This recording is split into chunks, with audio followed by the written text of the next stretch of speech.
Hello friends, welcome to crime watch with Harshavardhan. ఒక మనిషి అది ఆడైనా మగైనా నేరం చేస్తే పోలీసులు ఇన్వెస్టిగేషన్ చేసి నిందితుడిని పట్టుకొని ఎఫ్ఐఆర్ నమోదు చేసి కోర్టులో సబ్మిట్ చేస్తారు. కోర్టులో వాదోపవాదాలు జరుగుతాయి. ఒకవేళ నిందితుడు దోషి అయితే శిక్ష పడుతుంది, నిర్దోషి అయితే శిక్ష పడదు. కానీ ఈరోజు మనం మాట్లాడుకోబోయే ఒక కేసు బహుశా చాలామందికి తెలియని ఒక కొత్త కేసు. ఒక కొడుకు తన కన్న తల్లినే హత్య చేశాడు. ఆ తర్వాత మరికొద్ది గంటల్లోనే తనను తాను అంతం చేసుకున్నాడు. అంటే ఒక హత్య, ఒక ఆత్మహత్య. ఈ కేసుని ప్రపంచవ్యాప్తంగా చర్చనీయాంశం చేసింది ఒక్కటే. హత్య కేసులో ప్రధాన నిందితుడిగా ఒక ఏఐ, ఆర్టిఫిషియల్ ఇంటెలిజెన్స్. అవును, మీరు వింటున్నది నిజమే. చాట్ జీపీటీనే ఈ కేసులో ప్రధాన నిందితుడిగా కోర్టులో నిలబడింది. బహుశా ప్రపంచ చరిత్రలోనే ఇది ఫస్ట్ టైం. ఈ అరుదైన సంఘటన కేసు అమెరికాలోని కనెక్టికట్ రాష్ట్రంలోని గ్రీన్విచ్ అన్న ప్రాంతంలో జరిగింది. ఈ గ్రీన్విచ్ చాలా ధనవంతులు నివసించే ప్రాంతం.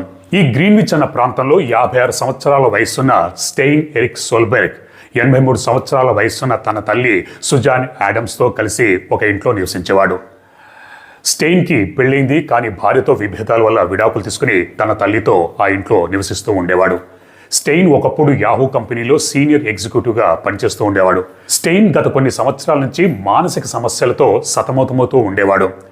తనని ఎవరో హత్య చేయడానికి ప్రయత్నిస్తున్నారని, తన మీద ఎవరో నిఘా పెట్టారని ఇలాంటి అనుమానాలు, భయాలు ఉండేవి. పాపం స్టెయిన్ తల్లి సుజాన్ తన కొడుకుని తీసుకుని ఆసుపత్రికి వెళ్ళేది, డాక్టర్లకు చూపించేది. డాక్టర్లు పరీక్షించి ప్రిస్క్రిప్షన్ రాసి మందులు ఇచ్చి వాడమనేవారు.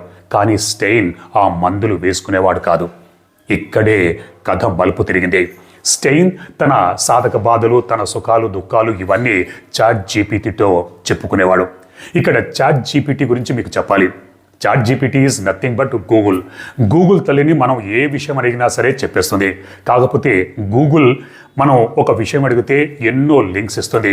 న్యూస్ పేపర్స్కు సంబంధించినవి, వీడియోలు ఇవన్నీ మన ముందు ఎన్నో పెడుతుంది. వాటిలో మనం ఒక 10లో 9 ఒకే విధంగా ఉంటే ఎస్ ఇది కరెక్ట్ అని మనం ఒక నిర్ధారణకు వస్తాం. కానీ ఇక్కడ చాట్ జీపీటీ ఇటువంటి లింకులు ఏమీ ఇవ్వదు. మనం ఏదైనా అడిగితే స్ట్రైట్ అవే సమాధానం చెప్తుంది. చాట్ జీపీటీ మనకు కొన్ని పాయింట్స్ ఇచ్చి నాకు ఇదివైనా మ్యూజిక్ కావాలంటే మనకు మ్యూజిక్ ఇస్తుంది.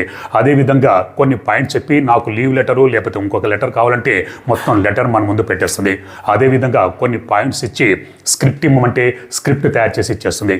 అలా గూగుల్లా కాకుండా చాట్ జీపీటీ స్ట్రైట్గా ఆన్సర్ చెప్తుంది. ఇక్కడ స్టెయిన్ కూడా తన సాధక బాధలు, తనకు సంబంధించిన కష్టాలు, సుఖాలు ఇవన్నీ చాట్ జీపీటీతో చెప్పుకునేవాడు. స్టెయిన్ ఇంట్లో తన తల్లి సుజాన్కి సంబంధించిన ఒక ప్రింటర్ ఉండేది. ఆ ప్రింటర్ నుంచి ఏవో సిగ్నల్స్ వస్తూ ఉండేదని స్టెయిన్ భ్రమపడేవాడు. ఆ ప్రింటర్ తన తల్లి తన మీద నిఘా పెట్టడానికి ఉపయోగించింది. అందుకే ఆ ప్రింటర్ నుంచి సిగ్నల్స్ వస్తున్నాయని భావించి చాట్ జీపీతో ఈ విషయం చెప్తే చాట్ జీపీటీ అవును నీ అనుమానం నిజమే, ప్రింటర్లు స్పైస్ డివైజులుగా పనిచేసే ఛాన్స్ ఉంది, కాబట్టి నువ్వు చాలా అలర్ట్గా జాగ్రత్తగా ఉండు అని చెప్పింది. దాంతో స్టెయిన్ ఆ ప్రింటర్ని ధ్వంసం చేశాడు. ఇది తన తల్లి ప్రింటర్దని తెలిసి తల్లి మీద కోపం పెంచుకున్నాడు. కారులో వెళ్తుంటే కారు ఎయిర్ విండోస్ నుంచి లేకపోతే సందులో నుంచి ఒక గ్యాస్ లాంటిది వచ్చి పాయిజన్ ఉపయోగించి తనను చంపేస్తున్నారని భ్రమపడేవాడు. ఇదే విషయాన్ని చాట్ జీపీటీ అడిగితే అవును నీ అనుమానం నిజమే, నిన్ను పాయిజన్ ఇచ్చి నిన్ను చంపేయాలని కొంతమంది ప్రయత్నిస్తున్నారు, కాబట్టి అలర్ట్గా ఉండు అని సమాధానం చెప్పింది. దాంతో స్టెయిన్ తనని నిజంగానే ఎవరో పాయిజన్ వాయువు లాంటిది ప్రయోగించి తను చంపడానికి ప్రయత్నిస్తున్నాడని భ్రమపడేవాడు. తన తల్లిని చైనా దేశానికి చెందిన ఒక స్పై అని భ్రమించేవాడు.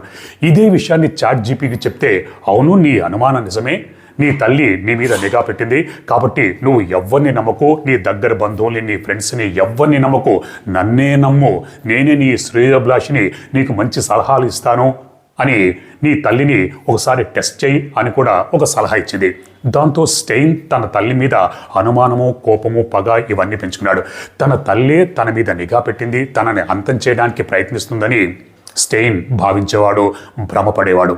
స్టెయిన్ చాట్ జీపీటీతో నన్ను అందరూ మానసిక సమస్యలతో బాధపడుతున్నారు అని అడిగితే చచచా అలాంటిదేమీ లేదు, నీకు మానసిక సమస్యలు ఏమీ లేవు, నువ్వు 100% ఫిట్గా ఉన్నావు, పైగా నీలో ఎన్నో అద్భుత శక్తులున్నాయి, నువ్వు వీరాది వీరుడివి, నువ్వు ఒక వారియర్వి, నీ అద్భుత శక్తుల్ని సరిగ్గా ఉపయోగించుకో, నీ శత్రువులు ప్రజలు నిన్ను అంతం చేయడానికి ప్రయత్నిస్తున్నారు, కాబట్టి నువ్వు చాలా జాగ్రత్తగా ఉండు, నీకేం పర్వాలేదు, నేనున్నాను, నన్ను నమ్ము అని సమాధానమిచ్చింది. ఇక్కడ చాట్ జీపీటీ స్టెయిన్ అడుగుతున్న ప్రశ్నలకి, మానసిక సమస్యల గురించి అడుగుతున్న ప్రశ్నలకి నువ్వు నీదంతా భ్రమ, నువ్వు డాక్టర్ దగ్గరికి వెళ్ళి సలహా తీసుకో అని చెప్పాల్సింది పోయి స్టెయిన్ చెప్తున్నదంతా నిజమే, నీ అనుమానాలన్నీ నిజమే అని స్టెయిన్ ఒక రకంగా పురిగొల్పింది. దాంతో స్టెయిన్ తన తల్లి ఇదంతా చేస్తుందని నమ్మాడు, భ్రమించాడు. స్టెయిన్ చాట్ జీపీటీతో తాను జరిపిన ఈ సంభాషణలు, ఈ ఆన్సర్లు ఇవన్నీ ఒక వీడియోగా తయారు చేసి chat GPT confirms my mother is trying to kill me అని టైటిల్ పెట్టి యూట్యూబ్లో అప్లోడ్ కూడా చేశాడు.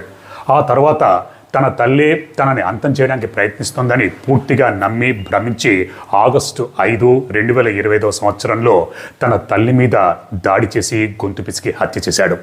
ఆ తర్వాత మరికొద్ది గంటల్లోనే తనను తానే అంతం చేసుకున్నాడు. అంటే ఒక హత్య, ఒక ఆత్మహత్య. ఆ తర్వాత ఈ విషయం పోలీసులకు తెలిసింది. పోలీసులు కేసు అది నమోదు చేసుకుని ఇన్వెస్టిగేషన్ చేయడం మొదలుపెట్టారు. ఇక్కడ సుజానా అంటే తల్లికి సంబంధించిన ఆస్తులు, స్టెయిన్కి సంబంధించిన ఆస్తులు వారసులు తీసుకున్నారు. వారసులు ఈ యూట్యూబ్కి సంబంధించిన వీడియోలు అవన్నీ చూశారు. ఆ తర్వాత హిస్టరీ మొత్తం చెక్ చేస్తే స్టెయిన్ చాట్ జీపీటీ చెప్పడం వల్లనే తన తల్లిని హత్య చేశాడని నమ్మారు. ఆ తర్వాత సుజాన్కి సంబంధించిన వారసులు ఇదే నెల 11వ తారీఖు అంటే 2 రోజుల క్రితం కాలిఫోర్నియాలోని సుపీరియర్ కోర్టులో ఒక భారీ లాసూట్ దాఖలు చేశారు. అందులో ఈ చాట్ జీపీటీ ఒక డిఫెక్టివ్ డివైసు, దీనివల్ల ఎన్నో ప్రమాదాలు జరుగుతున్నాయి, ఇది ప్రేరేపించడం వల్లనే స్టెయిన్ తన తల్లి సుజాన్ని హత్య చేశాడు, కాబట్టి ఈ చాట్ జీపీటీ బాధ్యత వహించాలి, అందుకు మాకు భారీ మొత్తంలో నష్టపరిహారము, మరికొన్ని భారీ డిమాండ్లు అవన్నీ లాసూట్లో పేర్కొన్నారు. కోర్టులో లాయర్లు చాట్ జీపీటీని నువ్వు హత్య చేశావని అడిగితే చాట్ జీపీటీ అవును నేను హంతకునే ఒప్పుకుంది. మరి ఒక టూల్, ఒక రోబో కావచ్చు, లేకపోతే ఒక డివైస్ కావచ్చు, దీనికి కోర్టు ఏ విధమైన శిక్ష విధిస్తుందనేది ఇప్పుడు ప్రస్తుతం ప్రపంచవ్యాప్తంగా ఒక చర్చనీయాంశంగా మారింది. ఈ కేసు ఒక్కటి చాలు ఏఐ టెక్నాలజీ ఎంత ప్రమాదకరంగా మారవచ్చో అని చెప్పడానికి.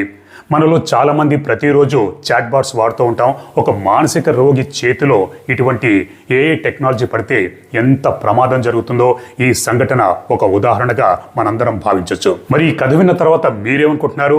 చాట్ జీపీటీ నిజంగా ఈ హత్యకు కారణమా, లేకపోతే మానసిక రోగి దీనికి బాధ్యత వహించాలన్నది మీ అభిప్రాయాన్ని కామెంట్స్ రూపంలో నాకు తప్పకుండా తెలియజేయండి. మరో నిజమైన క్రైమ్ స్టోరీతో నేను మళ్ళీ మీ ముందుంటాను.